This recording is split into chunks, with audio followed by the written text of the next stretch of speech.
knight into c4 was good. 4 pawn attack is not so easy to play, but maybe if you know the variations really well, I guess it could be dangerous. It's just not played them. I mean, Alekhine itself is not that popular in openings, almost never seen at the high grandmaster levels, but mostly people like to play exchange variation or the classical variation, and both those just give white a little edge. And there's really no question about that. It's just white has small advantage. Black has to fight back from it. All right. So far, so good. First game under my belt. Ready for the next challenge.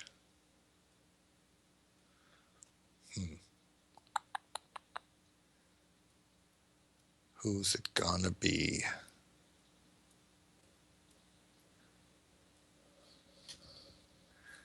Maybe I'll get white. Maybe I'll get black. So, ground control to Major Tom. Oh, here we go. YQ, YKQ.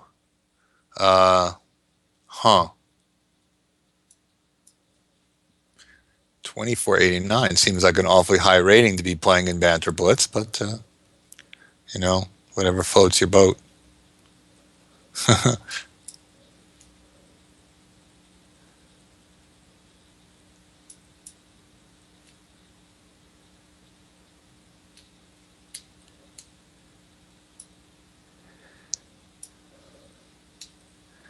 So far, pretty standard stuff. Okay, it's slightly unusual moment to take on d6. Usually white plays first c4. I remember that when I was a kid, I was taught that when you take too early, the knight can come back to f6. So usually you want to drive it to b6, where it stands a good chance of being misplaced. So the position kind of resembles a kind of Panov attack in Caro-Kann. The difference being that black gets the bishop out, the light square bishop out of the chain, which is a big win. But I suspect that probably black has maybe given a tempo or two because the knight got chased around. I don't have that exactly worked out, but yeah. So in this type of position, normally that knight is on b6 and chased away with a tempo. So this is a little bit different from the ordinary. Uh, 95. Well, that's an interesting move because basically he can expect to lose a pawn that way, but he's maybe hoping that he's going to get my trap my bishop. But I think that if he rolls the pawns forward, he's going to run into some problems, some counterattack. My queen will come into the game. So I think I can now. Of course, I can play something like f6 or f5, but I think I can take this pawn. And well, I'm not exactly sure how that's going to work out, but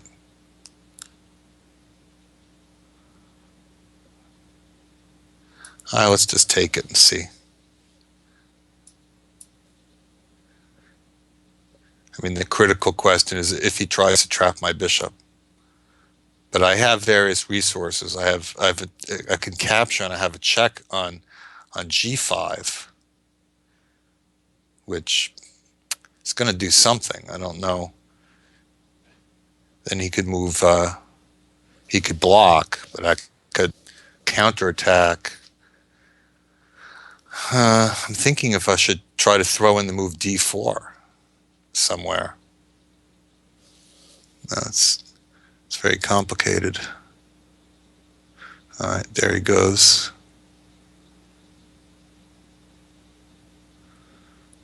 I can push that pawn all the way to d3 also.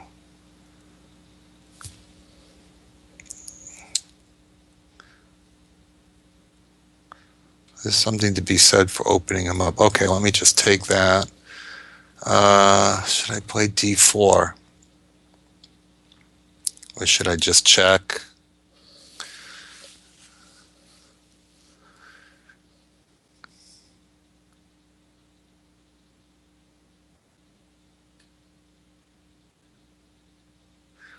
See now if when he gets to take on f7, I'm facing a pin, so maybe I mistimed that. All right, let me check here.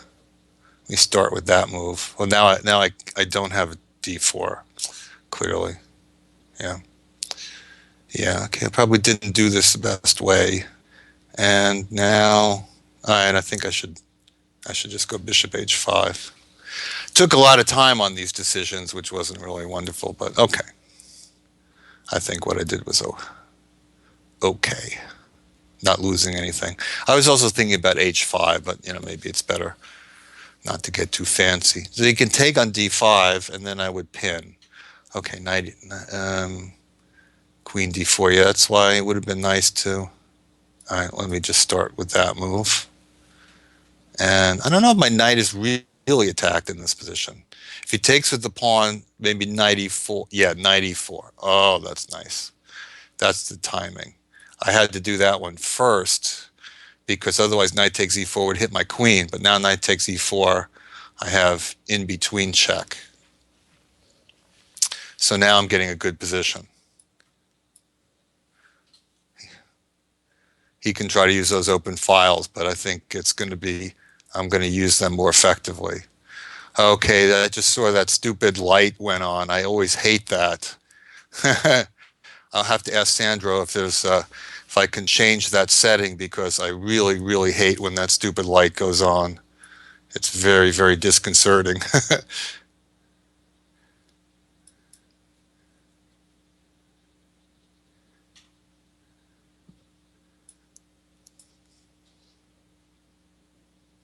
Where'd my time go? It's very, very frustrating. Isn't this with increment? There's no. Oh, isn't there supposed to be increment for these games? I think this was the wrong time. I protest that loss. Normally there's increment for these games. There's 2-second increment. Maybe I was under the impression it would increment, so I did not think I was going to run out of time. So not happy about that loss, just because it felt unsporting. But okay, ran out of time. All right, let's see what happens next game.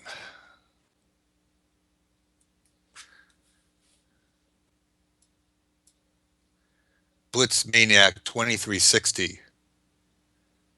Now, why is he called 2360? He's rated 1400. Okay.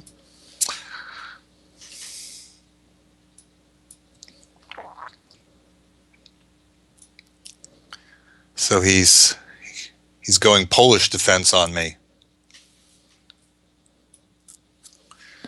All right, you want that pawn? Go ahead and take it. Just gonna play for quick development. As I've often said in my show and on the broadcast, players today, they don't really care much about pawns. They just play for development.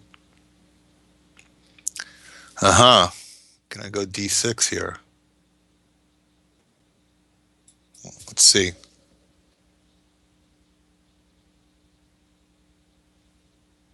Now this game does have the 2-second increment, so I guess we have to pay attention to what the to exactly what the challenge was.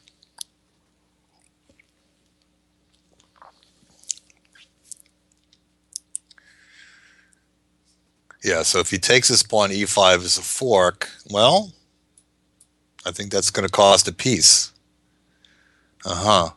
c4. But what if I just move my bishop?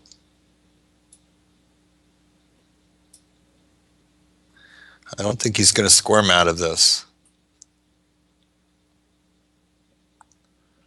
Well, he's trying to squirm.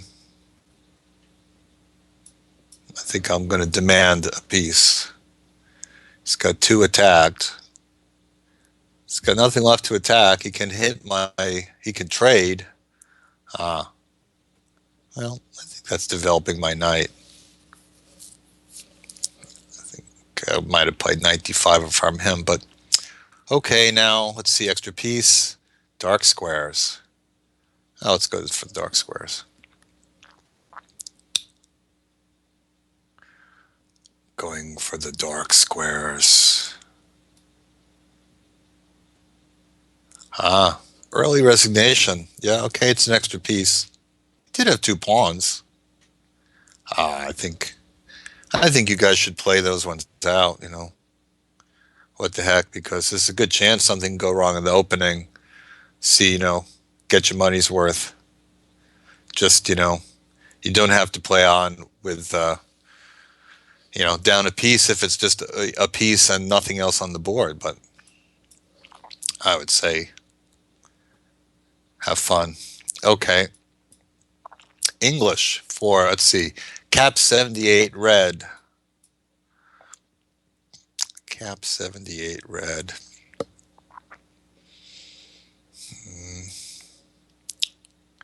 King's English.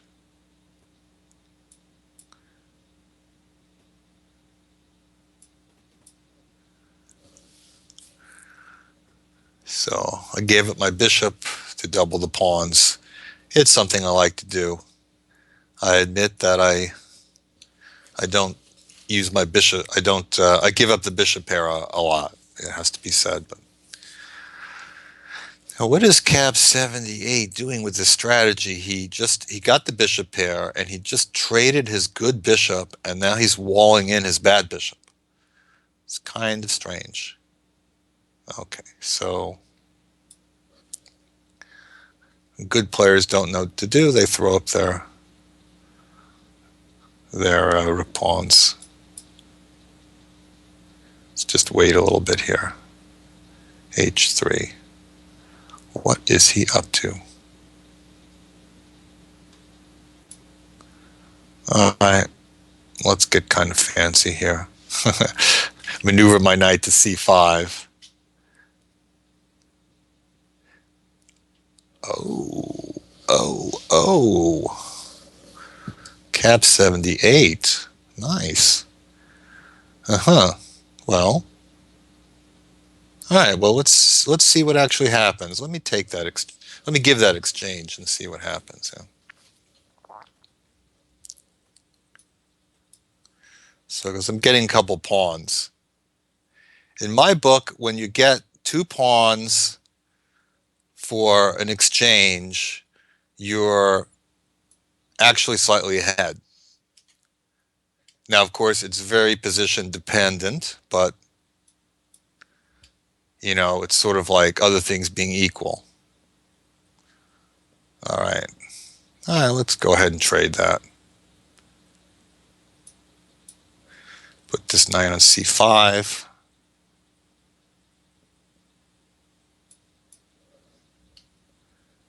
Should have a good pawn roller going in the center.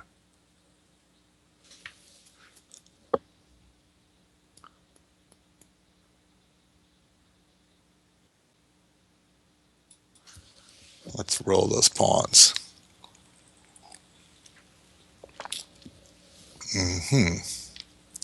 F3. Now let's just roll for now.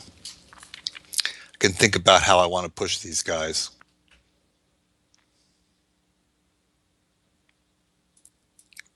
Take another pawn. Not that I need any more pawns. Okay, let's take a rook. That should help to get a rook off the board. Okay. Rook. Checky.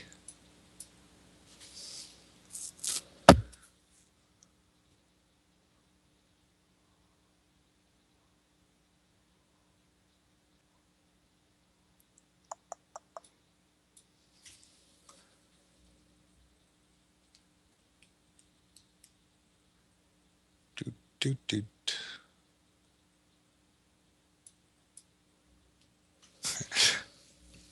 Okay.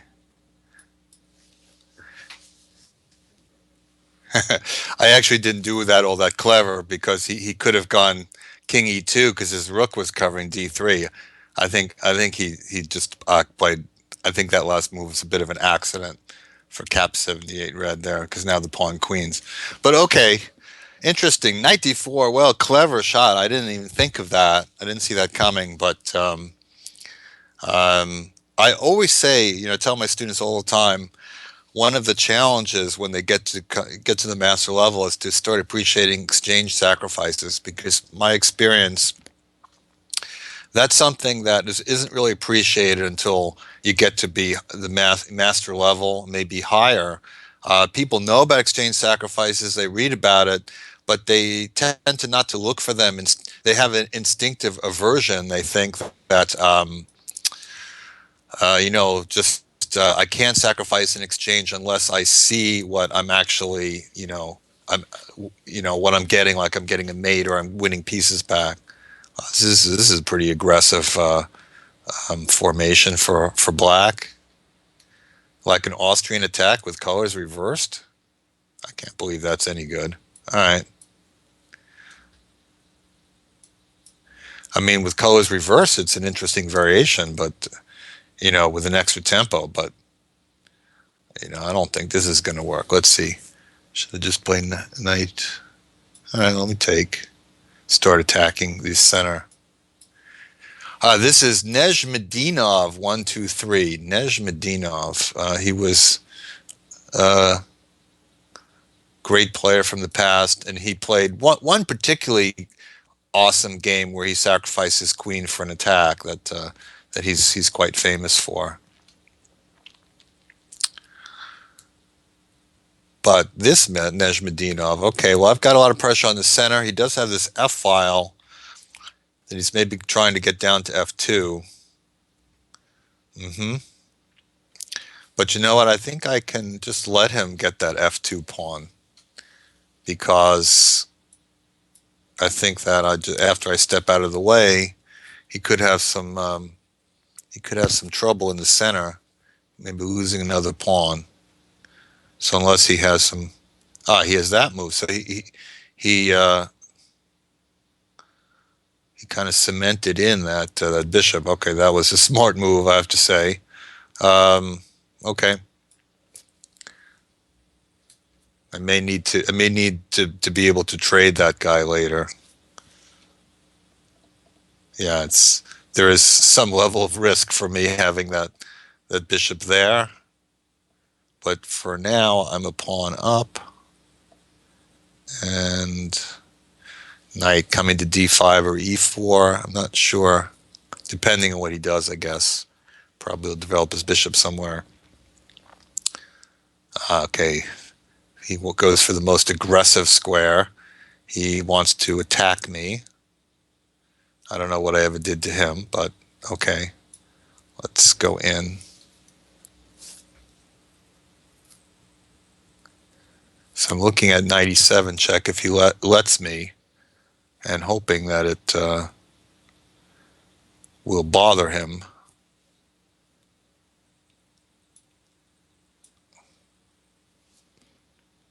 Well, there, I said it.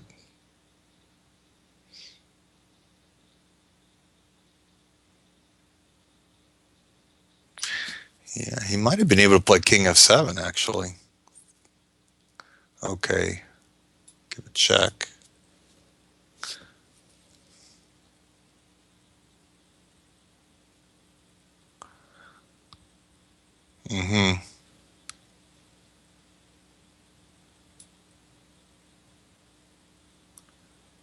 Oh, tricky business here.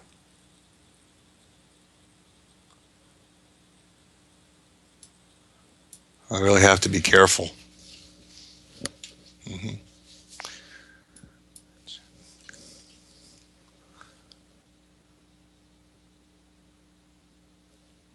What happened? Okay, it looked like the game kind of froze there for a second. Well, that's a check. I'm not sure. What? You got a rook on A8. What happened there? Did you forget he could take it? Huh? Nezhmedinov. You could have just taken that knight. What happened? Oh my goodness. Well, it was interesting if he took the knight. I was going to try bishop e4, which could lead to a nice consolidating position, but I would be a little bit worried until I got that long diagonal covered that he might get a sneaky check with his queen, because if he did, that would be bad news. But I think I would be able to, he said it was a slip. Well, that's unfortunate.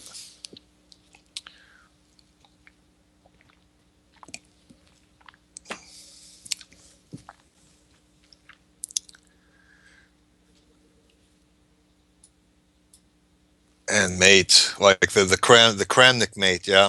That's the mate, queen mate on h7. That's the one that Kramnik walked into against the computer. But of course, in this position, Neshmedinov couldn't do anything. It was a good game, good fight. It wasn't entirely clear up until that blunder on move 20. Okay, mate or die. So, can I assume he's not going to go for an end game? Can I assume he is not going for an ending? All right, let's try this variation.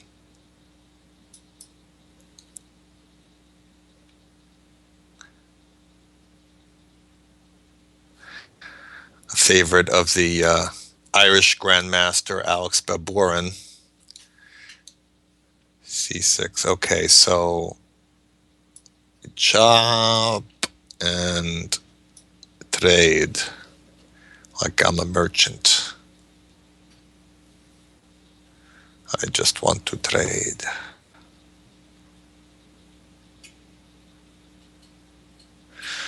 That's very interesting. He's kind of putting on some pressure with that, with these pawns. It has to be said. All right. I'll just play moves. Eventually I'll attack that center, I guess.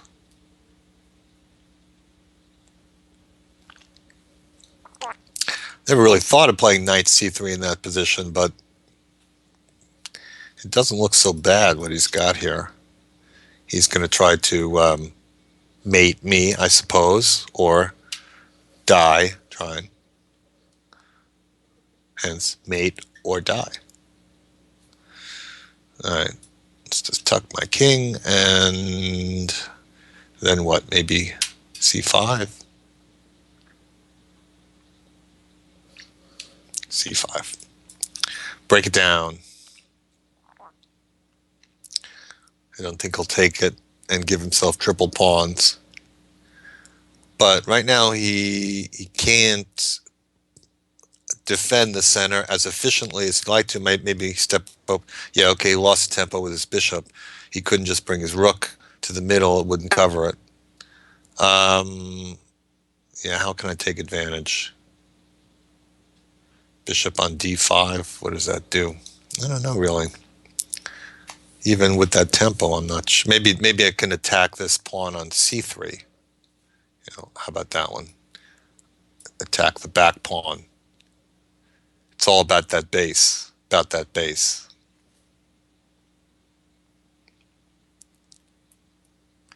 It's all about that mate. About that mate. I had some students on a team in the amateur team championship called It's All About That Mate. That was a popular pun this year. Okay, now he's got ideas at d5, so it's possible that I didn't really gain much of a tempo with that, unless I trade, which is not exactly what I want to do. All right, I think I do have to kind of back up, though. Of course, he's just moved his bishop around the last few moves, so it's not necessarily a big deal. Okay, he's playing a lot of moves on the queen side for someone who calls themselves mate or die. A6, what is he trying to do there?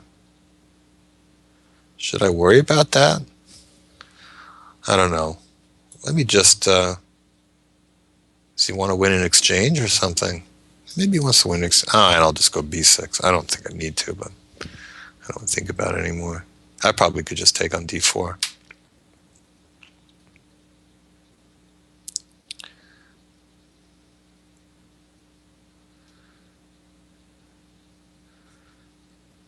Pretty sure that bishop coming to a6, I would have something.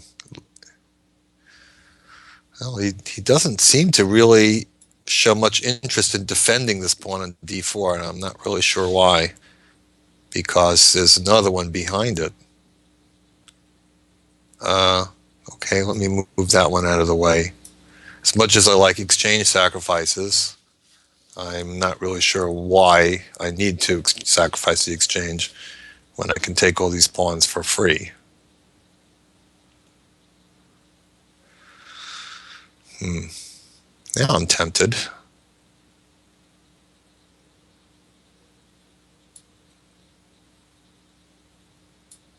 I'm not sure that really qualifies as an exchange sacrifice. I could have taken it with the queen, too. Checky. Yeah, just take it. It looks like I got a lot of extra pawns here. You likey.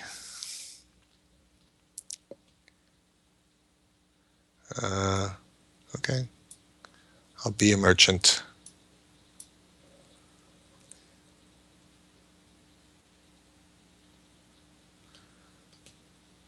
My a7 pawn is on a dark square, and we have light square bishops, so there isn't even any hope there. Okay, mate or die. Resign. So there's a point for me. Thank you. It's a pretty good game.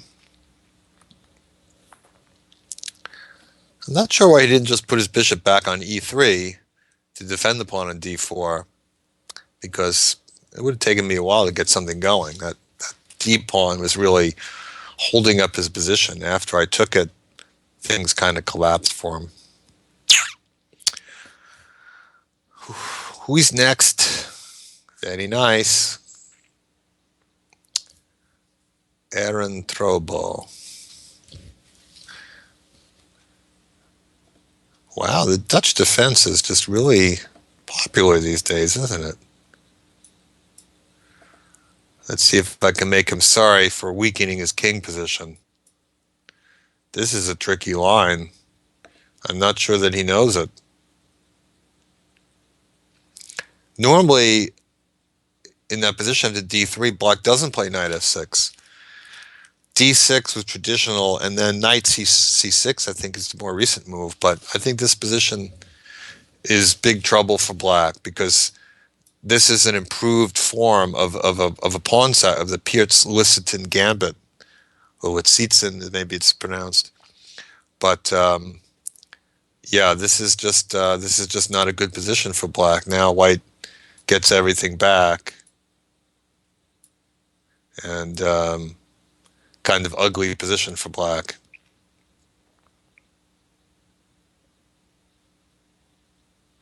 Isolated pawn in the center. Well, maybe the other knight will come in and attack c7. They're in trouble. Look out. Maybe knight d5 is coming if you don't stop me.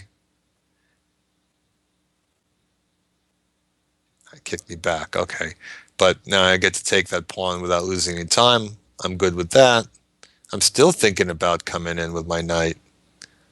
Still thinking about it. What's he going to do? Knight d5. He's going to play knight a6. I'll just develop. Castle queenside. It's very natural to castle queenside in this endgame type of position, because it's a free developing move and open file, and there's no real worry about, a wing attack, pawn storm, anything like that. So it's really, like I said, just a free developing move. Still threatening to play knight d5, maybe with more power. Should I go in the knight? I can trade. How do I want to trade that guy with my bishop?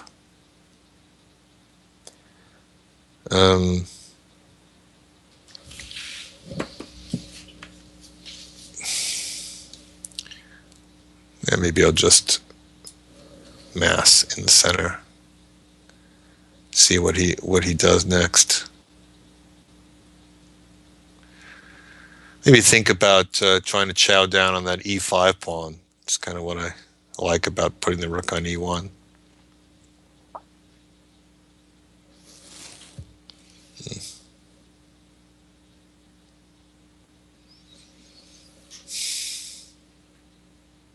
He wants to take that knight. Um,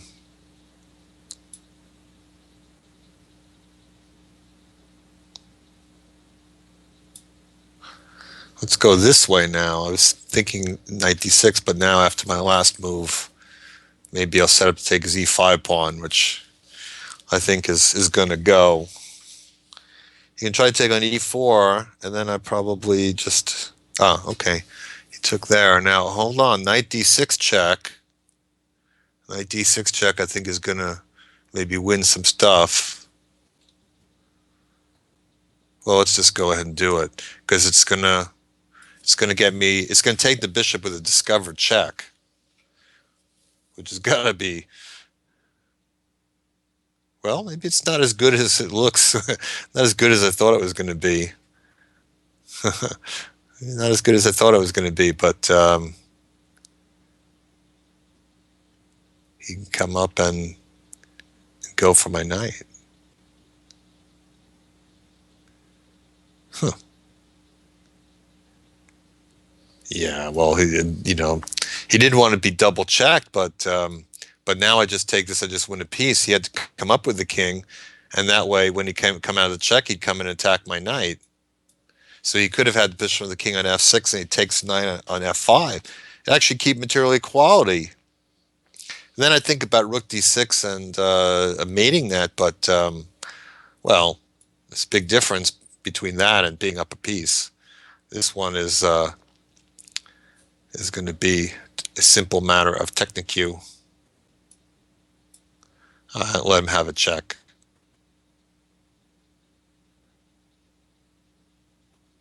Go ahead, check me. Go ahead, check me. Go ahead.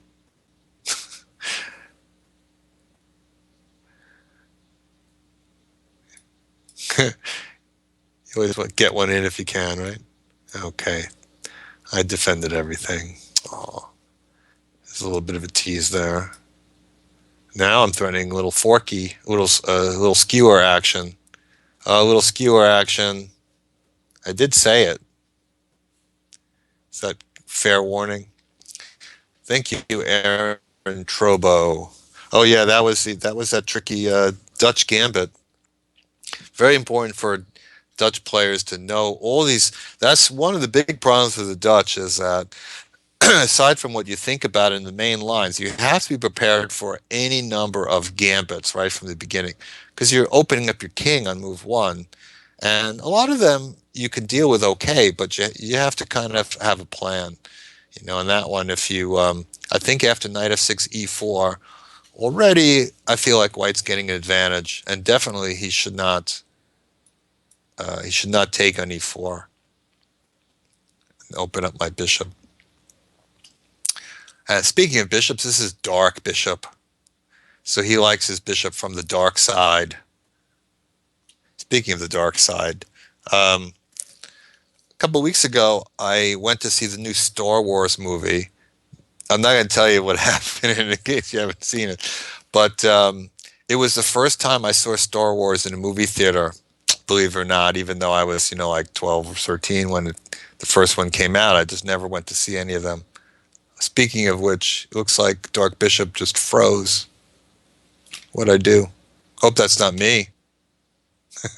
Oh, there he goes again. There he goes again. Yeah, first time I saw a Star Wars movie in the theater, and I was kind of inspired because I have a 7-year-old son, and he's like into it. He likes Star Wars, and it was the first time that he saw a Star Wars movie in the theater, and mm, so first time for both of us. Pretty cool. So this sideline,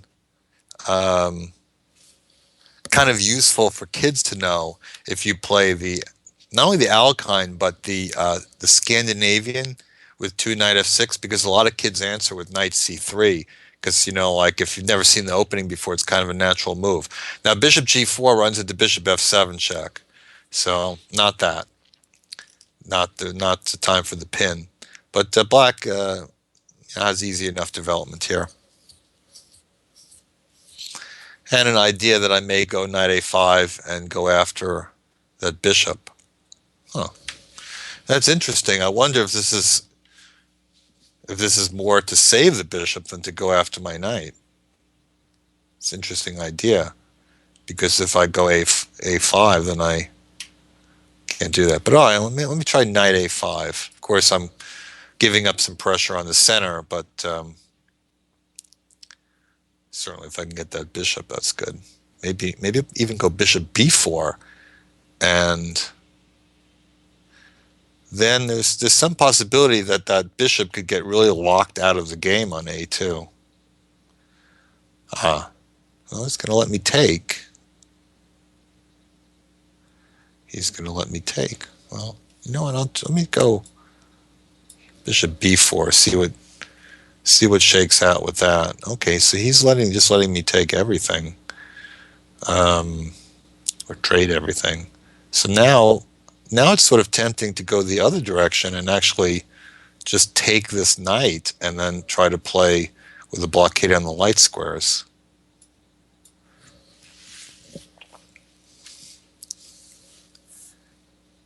Although probably the simplest, he let me take on b3 was just to take on b3 and not do any of this plan. Knight e5. That's a good move actually because he covered c4. Good move. So maybe I have to rethink my strategy slightly. Yeah, I think I will do that.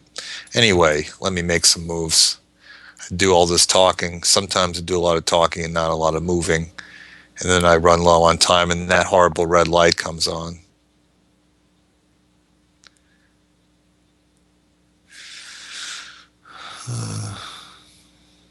Yeah.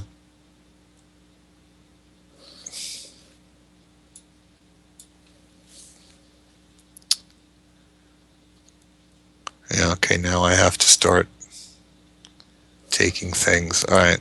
Well, I got to take that one. But I don't have to take the other one. I could go here. Well, this is sort of my strategy that I'm gonna just try to play with this bishop sitting on b3 and claim that I'm effectively a piece up. We'll see.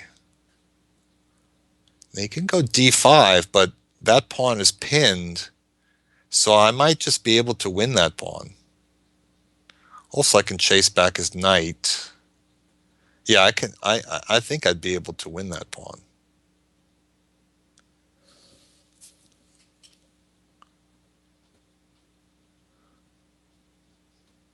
Now that I blocked that diagonal, I'm really tempted to try to get an f6 and drive that knight away because I just don't like that knight where it is right now.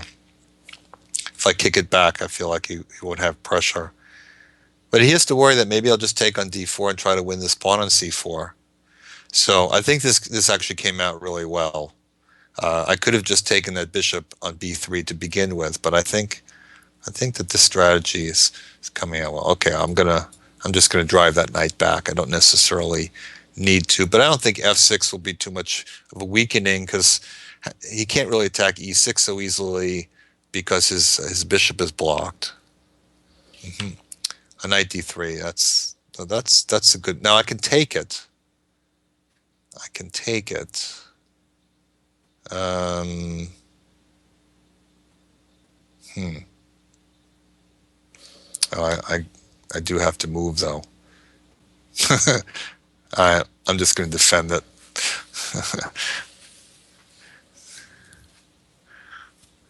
I kind of don't want to take it though. I kind of like this bishop is really kind of nice on my king side. Uh-huh. All right, maybe I'll sneak attack and take that pawn on a4. Okay. All right, I went for it. Sneak attack. I might even just come back. Oh, he's thinking about bishop b1. Yeah, he's trying to rehabilitate the bishop. But in the meantime, he's lost a couple of pawns. Um, hmm. Um, let me throw that one in. Yeah, the idea is I just want to chase him off the d4 square. And um, hmm, do I want to take on c4? Then rehabilitates his bishop again. Um, oh, I take c4 doesn't. All right, I'll just take here. Let's see. Okay. Sometimes I overthink these things, especially in blitz. You don't really want to overthink too much. Pawn is Pawns are pawns, and I've got a lot of them, so I can just kind of go for consolidation station. Also, he's going to run out of time. Well, he should run out of time before I run out of time. He wants rook g6. Um,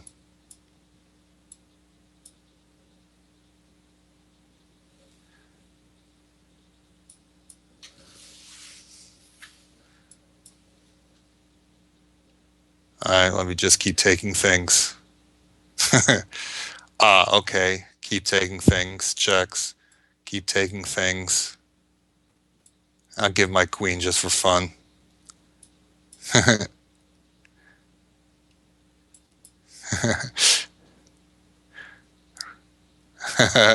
All right. Thanks, Dark Bishop. That was fun. Usually, I think all about these desperation attacks, but this time I just let me just grab things, and eventually I'll be able to grab all I need to grab. But that was an interesting game. Yeah, I kind of like what I did there strategically, just to bury that bishop. You sometimes see buried bishops like that with the double pawns. On the other side of the board, the classic example is the game Winter Capablanca from a e4, e5, open four knights kind of position. The bishop got chased to g3, and it just got stuck there, and it could never get out. Okay, I think this is a new opponent, Pancake. I don't think I've ever played Pancake before. Let's see what he's got. Another Slav. All right, I'll get all hyper modern, I think.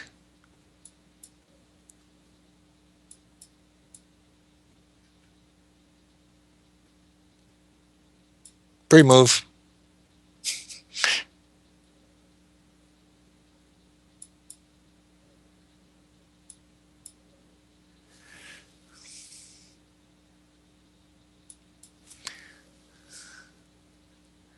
So a little caption d5, see how he's going to do this. All right, so he goes for that.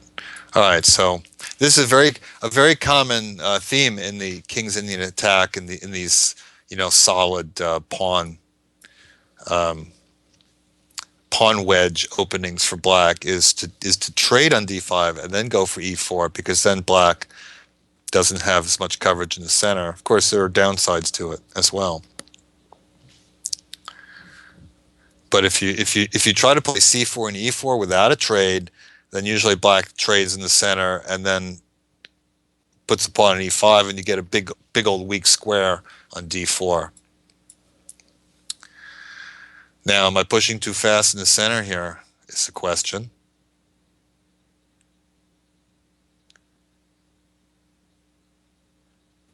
Because the downside of this is I do have some weaknesses, potential weaknesses to worry about.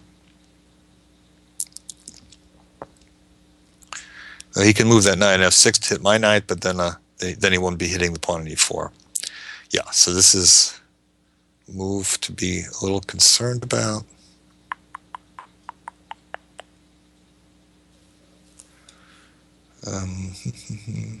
He's hitting that. Okay. Queen e2. Just defend. And See what pancake. Yeah, that was the move I was a little bit concerned about.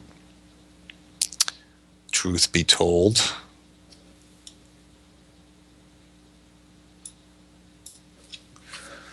I'm not sure if I've done this very well.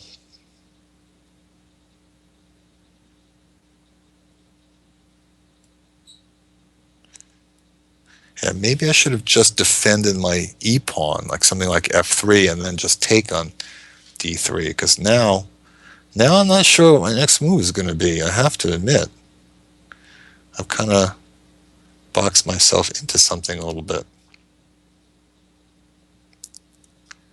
Just very logical play here by Cake. All right, let me just have to play this carefully. Back up that bishop so it's not going to be attacked by a knight coming to d3. Okay, now I think let me trade.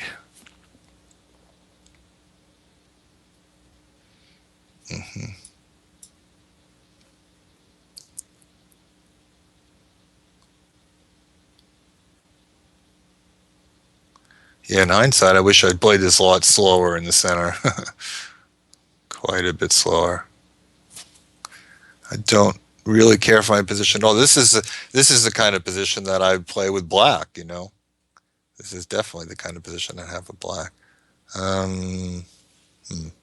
Is he gonna? Where's he going? Where is he going with that?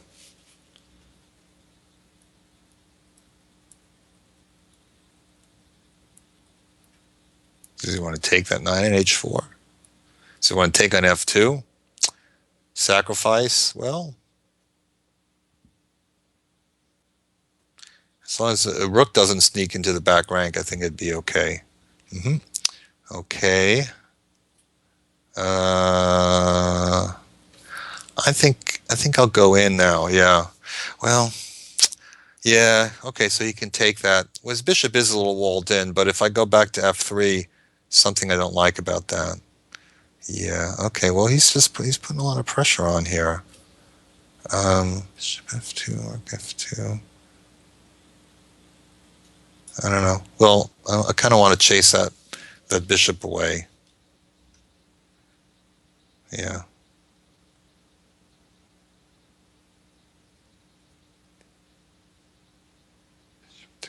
Yeah. So the bishop has to leave the diagonal, which is good. My 9a, I don't like my 9a4 so much, but what's he going to do? He's can take on f2. It has to do with the bishop. I don't think that's. Yeah, he can take that. And now should I just take this? I'm gonna figure that I can.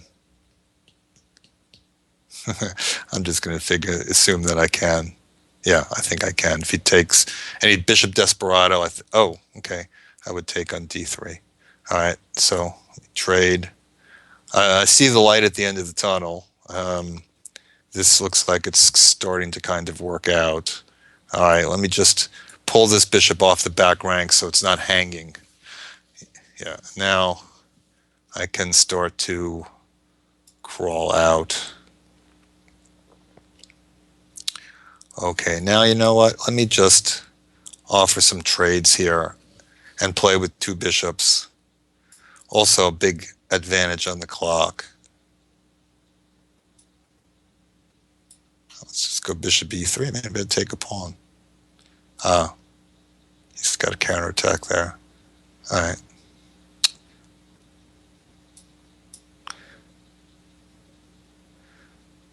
Where are you going? There, I guess. Mm-hmm. Mm. I didn't do this as accurately as I would want to have done. I could have maybe the idea is you want to dominate. You want to dominate the knight.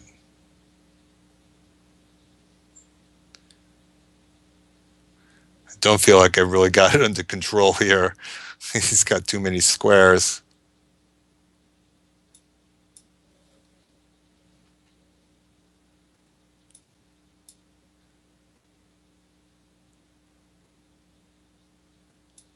He's got that one. Yeah.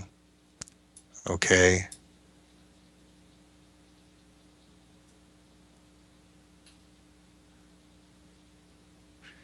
Okay. Well, he could have played bishop h3 check, and I would have had to go back. But let's see. I think now I can take this knight. Looks, I got what I wanted. Well, basically, he kind of ran out of time here. All right, sneak attack. Let's clean. Let's start cleaning out there.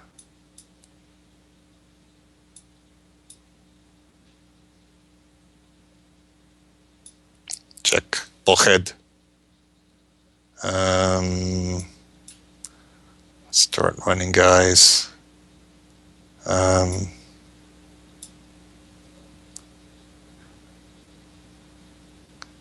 let's come over and okay.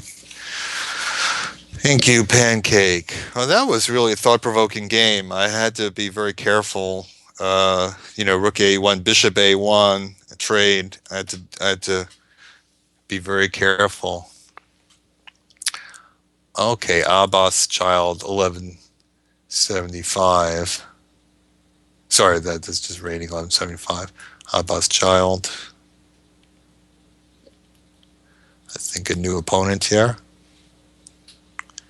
I don't think anybody's played d4 today, which is kind of interesting. Knight c3. This is not very theoretical, but all right, let's try e5. Let's see how that move works. Maybe not that smart considering the bishop e2. That's a very conservative move because what if he just played bishop c4? I was starting to think that maybe I wasn't really paying much attention to the f7 square. I don't think I mind this trade too much because now I'm threatening to take on c3. Oh, I did say I was threatening to take on c3. I did say it. Oh, that's a whole rook. That's a whole rook.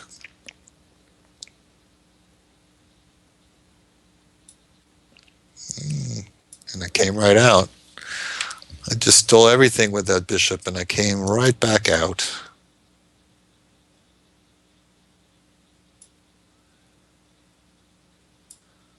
Okay, do your worst. Discover check, but I have everything protected, so I'm not that concerned. And now everything comes out. We consolidate. All right, let's get some trades. Oh, could trade the rook, but maybe actually I think I'll go for this one. This trading sequence. Trade all that and then bring the rook.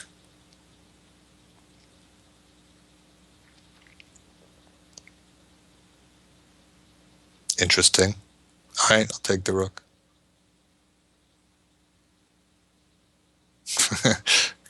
I'd take everything. Well, well, I disagree with that, but okay. Next, next.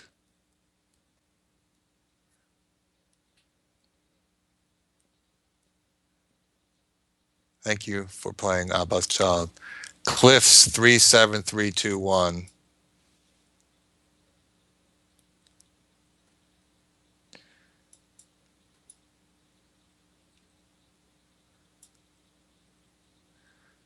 So going for King's Indian attack.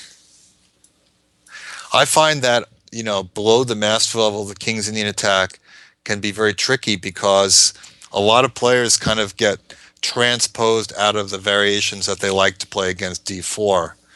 Like this system that Cliff 37321 is playing, I'm not sure if that's something he normally does. It's like he's playing a French, but what is this h6? How does that fit into it? I don't know.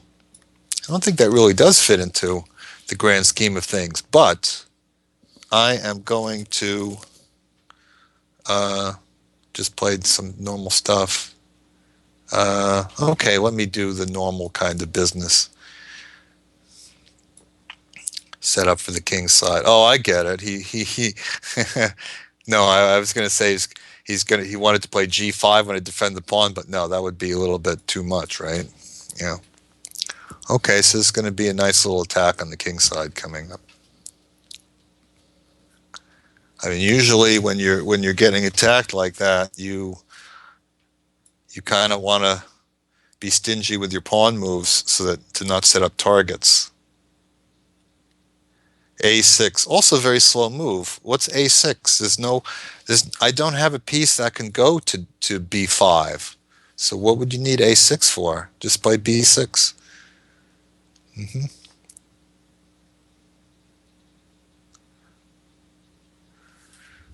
Well, already there are possibilities of sacrificing things.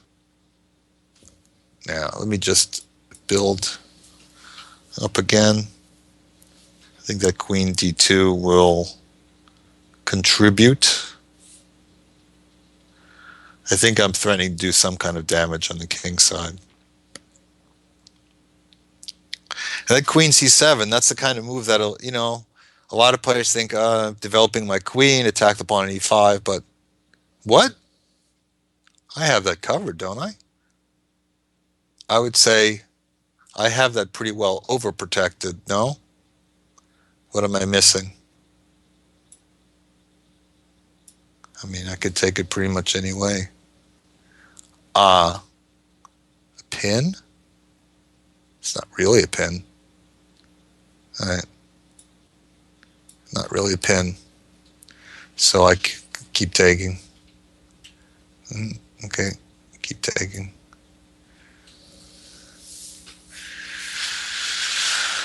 Hmm.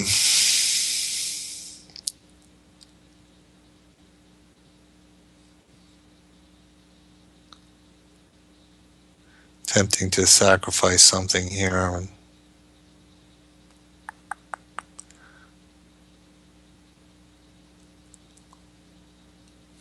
All right, let's make it interesting. Let's make it interesting. Go for a little fun move here.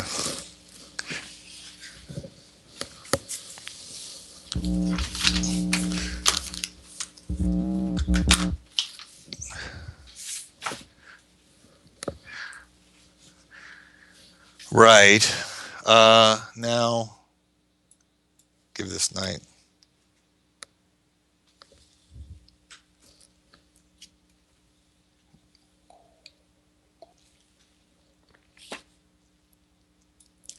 So I'm not a piece up anymore, but I've opened up that king side, which is kind of fun.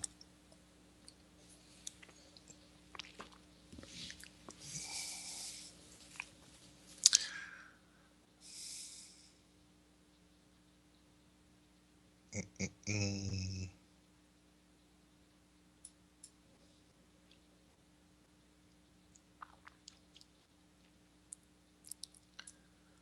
Well, he's trying to defend the king side, but I think he just cooked his goose there with that move because now he doesn't have f5. So the rook is going to g4. Yeah, okay. There we go. Although, what's the rush to take the rook? Because when it goes to g4, you can take the rook then, right? Okay, let's mop up. All right, thank you, Cliff 37321. Because that number could have some significance to Cliff, but I don't see any for me. Thanks for the game. Who's next?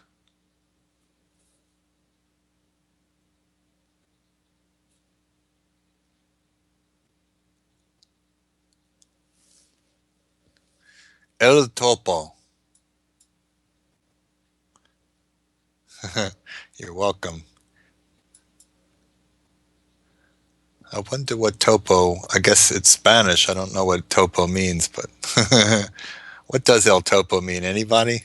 I'm curious. Okay, now the king's in the attack. I could play these all day. Now, I think if you're a French defense player and you get this from a French defense, that's fine. But a lot of players don't play the French defense, or they play a different line against the kings in the attack in the French, and they get transposed into this, and it's not what they want. But it's like, hey, I'm waiting for the guy to go into a Catalan, and he didn't. So you're gonna have to you have to kind of think out what you want to do about that move order.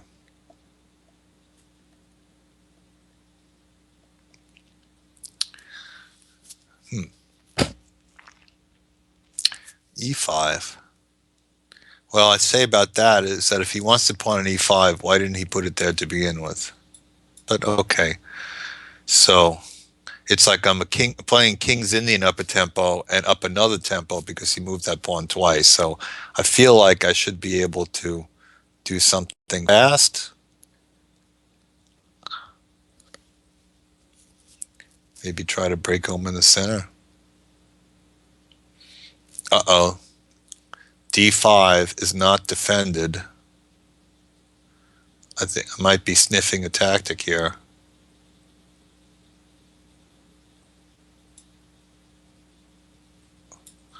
Maybe I should set it up with rook e1. Yeah, I'm going to actually set it up with rook e1.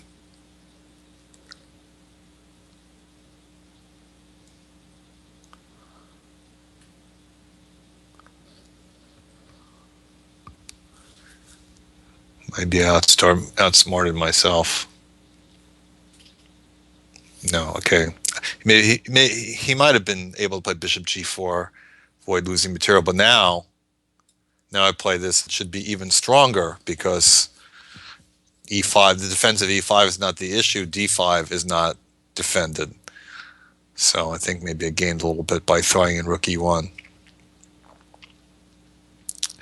I think when you play black, you always have to be a little careful about how much you want to push in the center because you're tempo down to begin with. And if you do something where you're losing another tempo, that can be risky.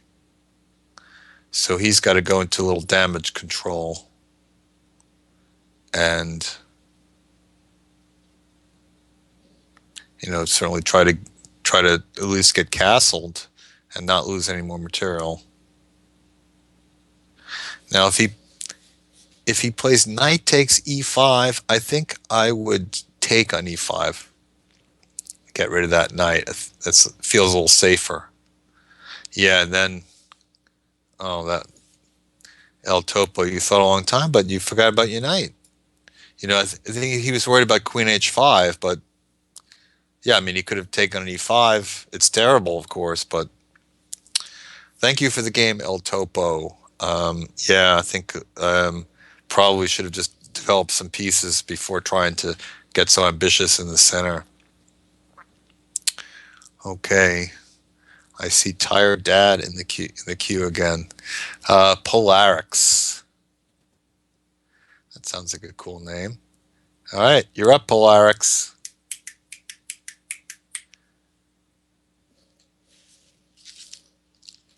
Hit me with your best shot.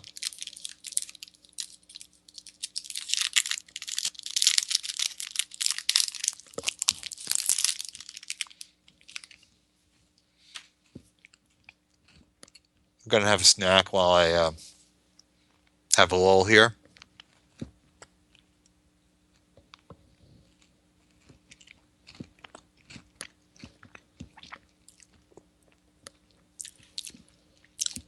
Didn't have time to have much of a lunch today. I'll have to get that after the game. Polarix, you got to be ready when you get the call. Who's next?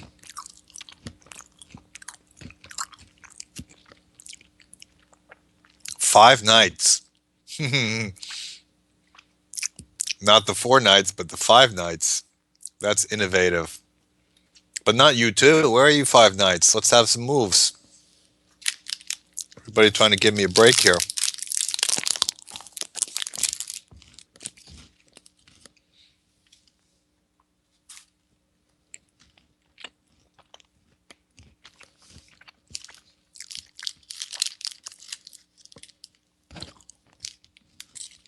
Oh, there we go.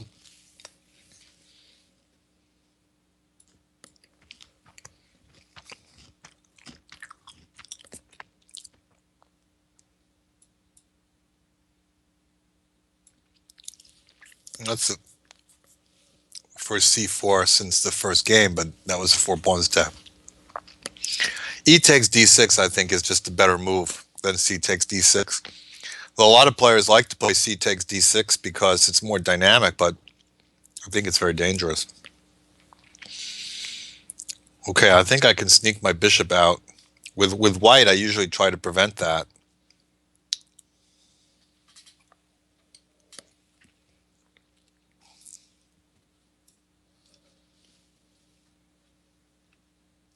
Because now I think black has pretty good pressure on the center.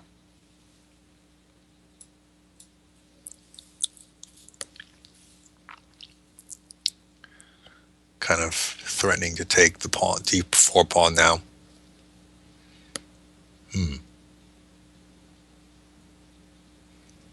So I guess he wants to counterattack the pawn on b7. Interesting.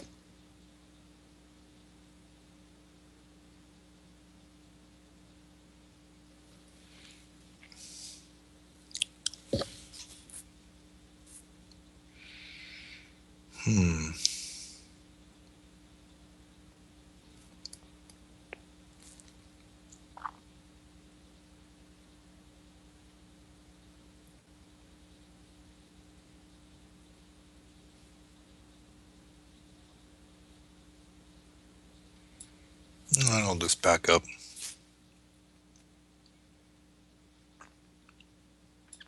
Kind of disappointing because I thought I was starting to take that pawn. I probably shouldn't take with the f pawn. You know, the f file always seems to turn out to be less important than it seems at the time. Queen d3.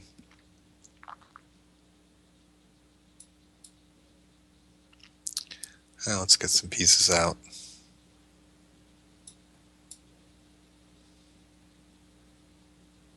King g2. Let's play this pretty well. Maybe I really missed my chance there. All right, let's do something in the center. Standard kind of stuff here. King g2. He's thinking about an attack, but it's not easy for him to push the h-pawn. Oh. Okay, I think it's good for me to have this fluid. And I could trade his knight, but I think I'll go after this pawn. I think he probably was better served by knight. I'm playing c5 when I played d5. Ah.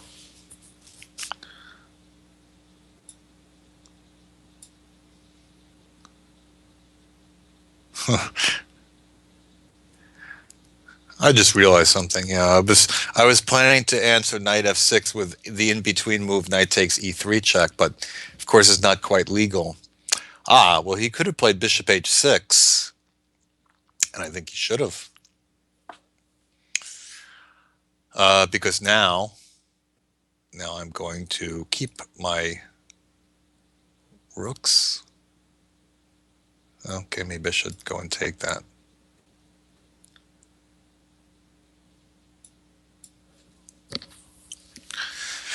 So he can't push e4 because of fork, so he's not going to get that for a while. So I can try to dominate this the e file.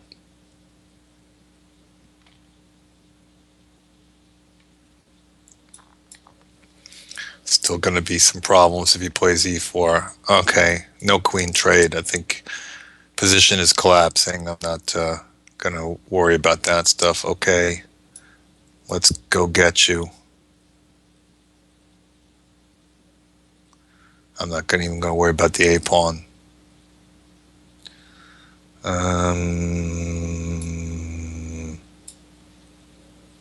Let's get ready to go in there.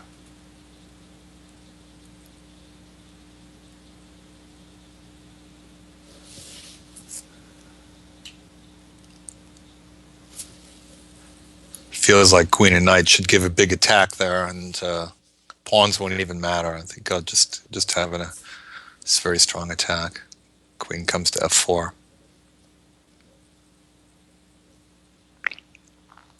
I did say queen comes to f4, right?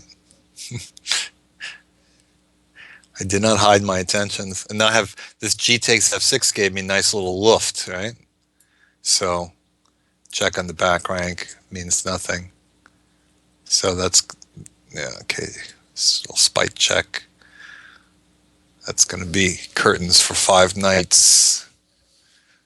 Gave it a good shot.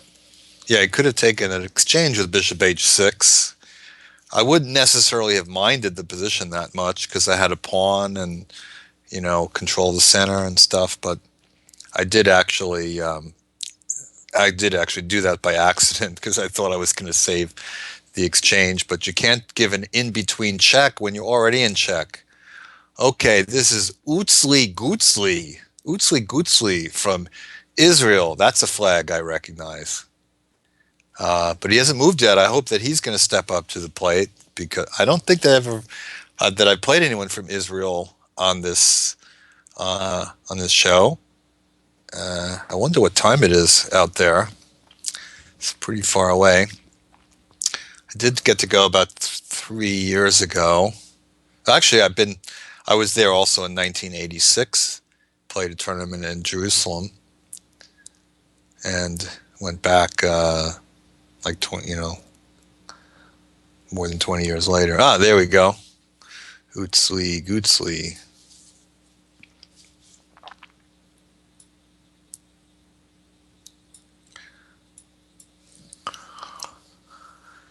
So, knight c6, I guess, looking to make a big center. So d4 is kind of a classical move. You know, you get a position where his knight is blocking his c-pawn, but maybe he doesn't need it. Well, okay, let's see. Try to get some operations going on the queen side. It's true enough, he can take this pawn.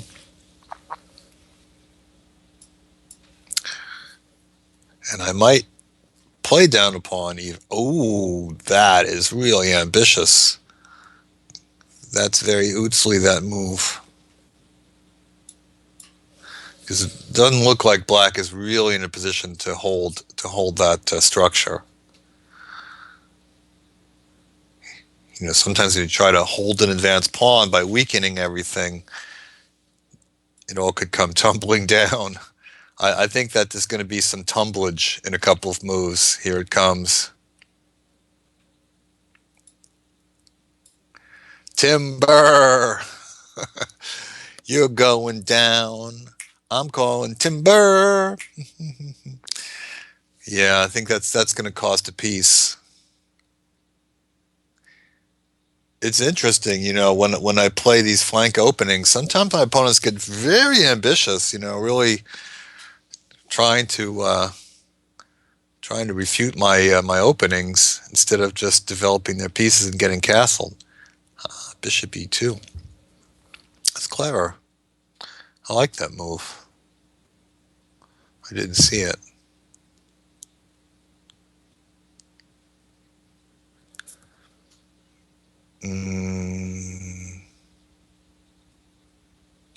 Well, you know what? I'm just going to take it, even though I can, you know, take on c6 and not let him get this pawn. But I think that I'm also getting an attack here in addition to my extra piece. I think he's going to have further tactical problems. This, for instance, because a bishop check on c6, I think, will cause a lot of damage. Yeah, a lot of damage.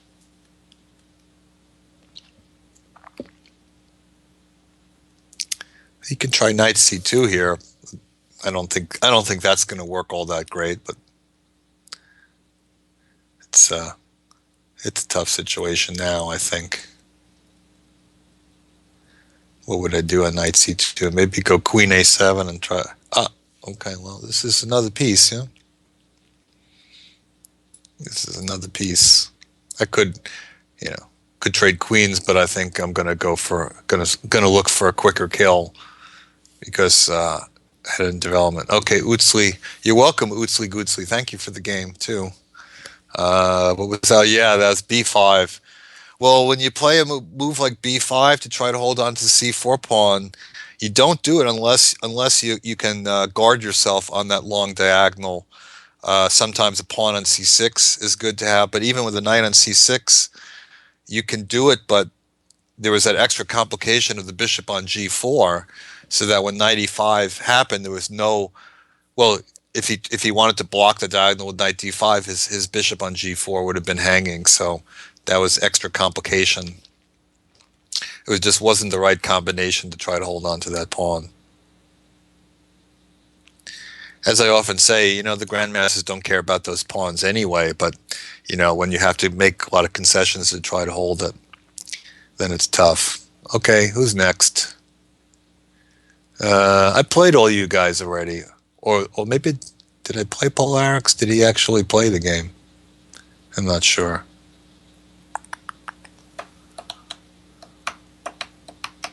Where is everybody? Tired Dad? I don't think I played Tired Dad today. I don't think he's missed missed a blitz session yet. And I always recognize that handle because I empathize as a tired dad myself. I've always been kind of a night person. When I was a single professional chess player, I'd be a guy, I might get up at 10, 11 o'clock, laze around. And then I got married, had kids. And, when you have kids, they get up at 6, 7 o'clock.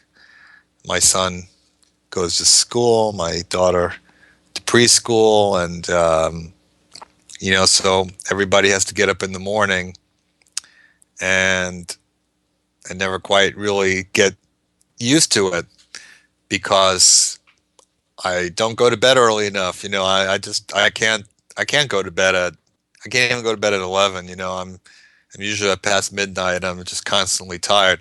And on cue, it's Tired Dad. Yes. Okay. As I tell my Tired Dad story. So these 11 o'clock sessions are kind of challenging because I really do not have a whole lot of energy right now, but I'm going to try to suck it up. As Tired Dad essays the English,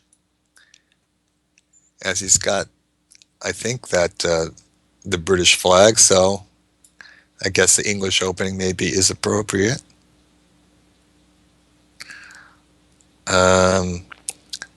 But I think that this system is not so effective when I make the big center. Now, should I get ambitious? Yeah, let's try to rock and roll here.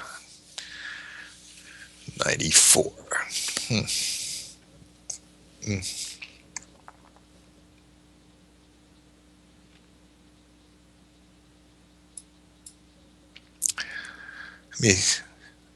Let me stick that bishop into h3. Stop castling. See how he feels about that. I might even give a pawn somewhere just to keep him from castling, or at least hold it up.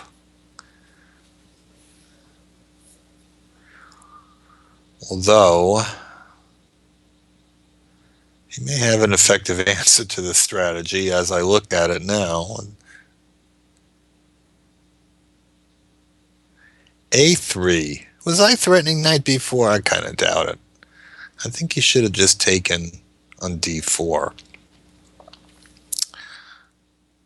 I think he wants to play b4 and get the bishop out. Actually, that makes sense. That certainly makes sense. Now, should I? Maybe I should just make him give up the bishop. Yeah. I'm going to just make him give up the bishop, because then those light squares become juicy. Yeah, I think he should have taken on d4 when he had the chance. And if I took with the pawn, he'd have knight f4. I'd drive my bishop away. But now, I don't even care if I'm playing a position of pawn down. He's going to run into some problems. Queen a5, that's a clever sneak attack. But I can block that off, so that's actually a net gain for me. If I were him, I think I would have tried to take on d4 to at least take a pawn. Oh, now as I look at it, my move maybe wasn't as strong as I thought it was. But I think that I think I should get on the diagonal first opportunity, and that is going to make him renounce castling.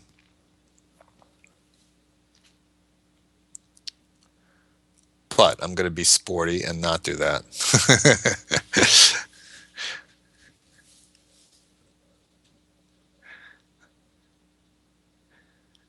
I think I should just play queen c6, but I'm just going to leave that hanging over his head that I'm going to get on the diagonal sooner or later. Maybe I'll go to b7 and into b3.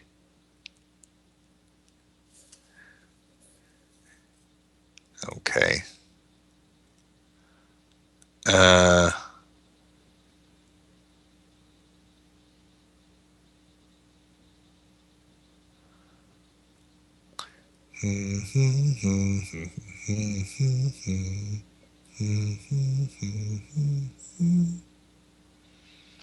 don't really want to let him play queen d5. Don't really want to let him play knight f4 either. I think maybe I'll go here.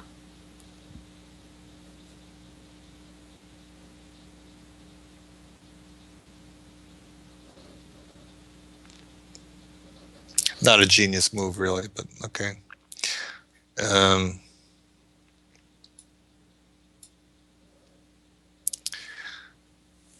I should have just played queen c6 because if he played d5, I was going to take it anyway.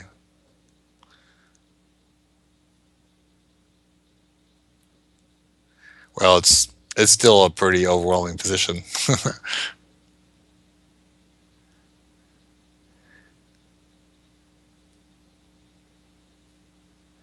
Yeah, I thought that he should at least try to check me because to prevent me from castling. So okay, I'll just castle, and now it should. Come to think of it, probably was more logical for me to take with the e pawn because then it's a quicker kill, certainly. But I think one way or the other, I'm going to get there. Queen b2. Where's he going? All right, let me just pop in there.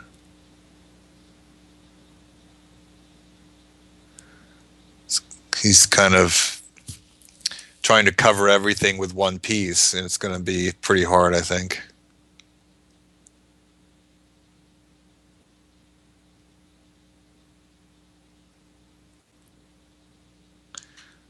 All right, it's not a bad idea.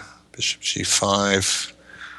Okay, so now his queen is stuck. See, now he's going to bring the bishop back to c1. Well, let me just. I think I'll just double.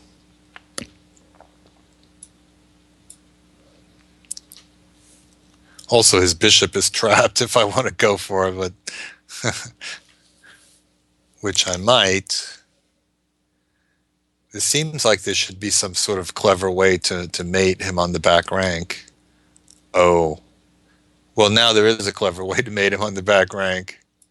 The rook on d2 blocking off his bishop. Yeah. Thank you, tired dad. What happened there? Ah, the English with c6. Yeah.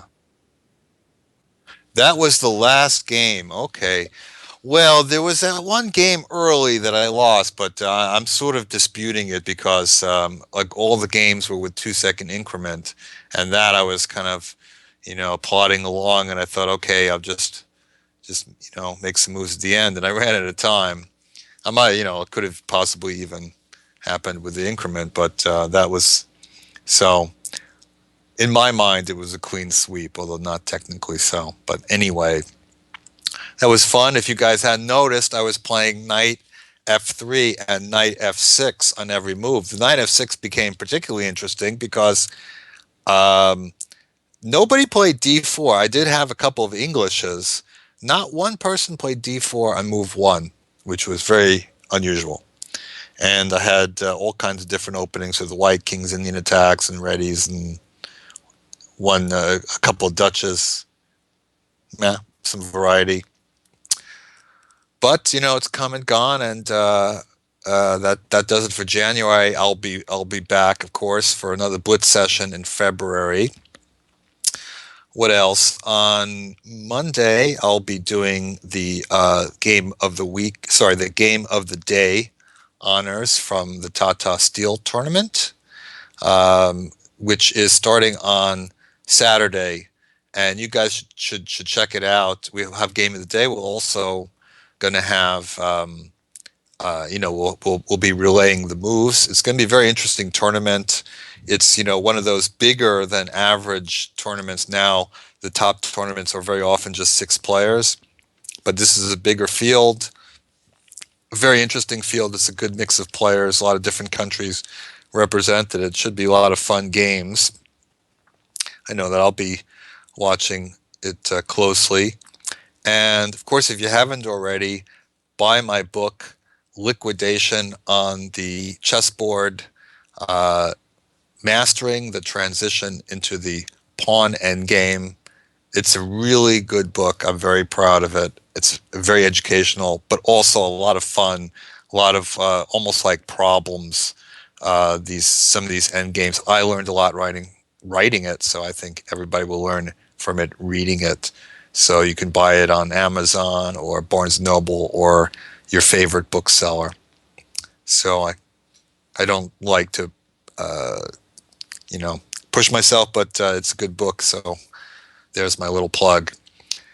Anyway, I hope that you guys had fun. Those of you got to play. If you didn't get to play, maybe next time. So anyway, see you next month on ICC's Banter Blitz. Take care, everybody.